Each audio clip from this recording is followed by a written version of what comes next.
Ça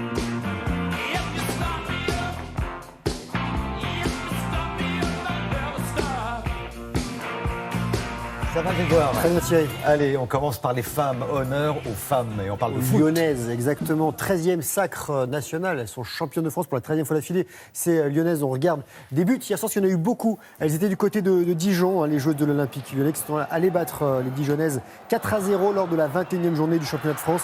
4 buts en deuxième période, signés Majri, Le Sommer, Mbok et Van der Sanden. 19e victoire d'affilée pour Lyon et premier titre de la saison. Les Lyonnaises qui visent un triplé championnat, Coupe de France et Ligue des Champions, ce qui ferait 27 titres en tout depuis le début du club. Foot en Espagne, l'Atlético Madrid retarde le sacre du Barça. Les Colchoneros ont battu Valence 3-2 lors de la 34e journée de Liga. 2 Français sont illustrés, Gamero côté Valence et Griezmann pour l'Atlético Madrid. Deuxième du classement, derrière le Barça et devant Madrid. Derby mancunien de l'autre côté de la Manche, 31e journée de Première Ligue. Manchester City bat Manchester United 2-0 grâce à Silva et Leroy Sané. 11e succès de suite pour les Citizens qui repassent en tête devant Liverpool et Tottenham. Les Red Devils sont 6e. Allez, du tennis à présent, Grégoire. Ça joue à Barcelone, il y avait 3 Français au départ, il n'y a qu'un seul survivant. C'est Benoît Paire que vous allez voir tout de suite en bas de votre écran. Benoît Paire qui s'est qualifié pour les 8e de finale sur la terre battue catalane. L'Avignonnais 46e mondial a dominé l'Espagnol Carreno Busta, 29e pour la 5e fois en 5 confrontations. Victoire 6-4, 7-6, 6-1. Et au prochain tour, il affrontera l'Argentin Pella qui est 28e. Et à noter la défaite de Gilles Simon et Lucas Pouille, lui, qui a été battu sèchement par l'Espagnol Ferrer, ex-numéro 3, désormais 155e, issu des qualifications ici. Défaite du Français 6-3, 6-1.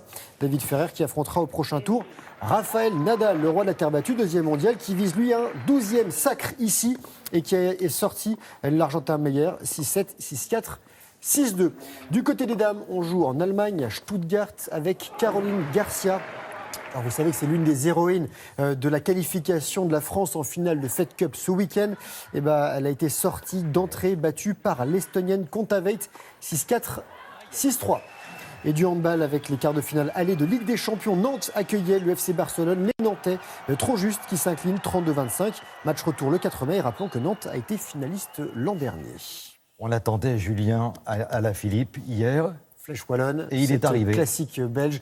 Il est arrivé le premier en haut du mur de oui. Regardons ce qui s'est passé pour Julian Alaphilippe qui donc conserve sa couronne. Il a dompté le mur de oui à quelques mètres de l'arrivée pour s'imposer pour la 2e année consécutive. Et du côté de la flèche wallonne féminine, succès de la néerlandaise Anna van der Breggen qui s'impose pour la 5e année d'affilée. Et on roule aussi du côté de l'Italie, le Tour des Alpes avec la 3e étape, 106 km, victoire de l'Italien Masnada et le jeune franco-russe Sivakov, lui, reste leader.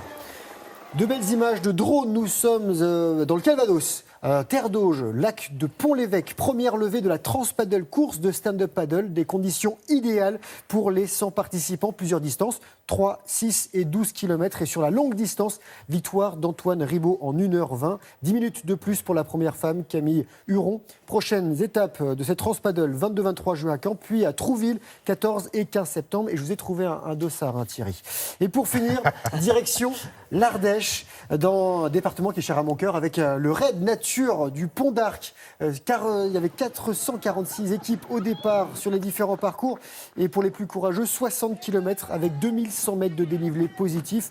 Alors au menu, il y avait du trail, du canoë, sur l'Ardèche bien sûr, du VTT, départ de Salavas, arrivé à Vallon-Pont d'Arc, victoire de l'Ardéchois Benoît Gilly et du Lausarien Maxime Brajon en 4h38, et chez les femmes, victoire du duo ardéchois Beus Garcia en 6h. Alors oui, alors pour le dossard, là, concernant le dossard raid... pour tout, pour le raid et pour, d'accord, et pour le stand-up paddle. Très bien, merci. Vous serez là samedi pour faire un peu de... Je serai là samedi, du bootcamp urbain indoor. Bon, je vous expliquerai tout. On va être en pleine forme. Merci Grégoire.